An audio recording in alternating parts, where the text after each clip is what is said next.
Hello, কি অবস্থা?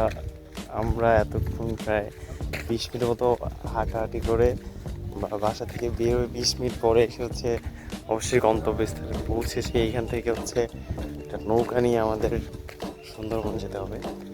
তো আপনাদের একটু দেখাই কোথায় আছি আমরা এখন। ঠিক এইখানে আছি আমরা।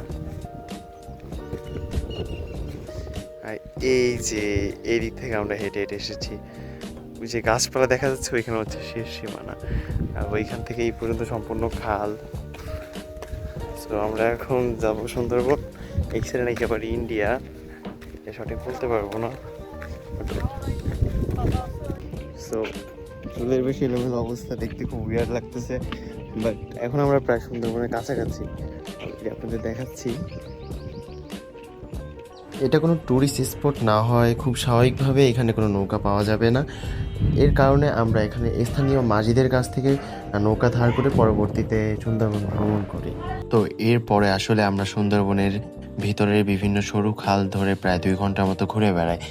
তবে আমরা খুব বেশি ভিতরে ঢোকার সাহস পাইনি, কারণ আমরা একটি নৌকা জোগাড় করতে পারলেও আমরা কোনো মাঝি জোগাড় করতে পারি নাই। এই জন্য আসলে আমাদের অদক্ষ হাতে আসলে নৌকা পরিচালনা করতে হয়েছে।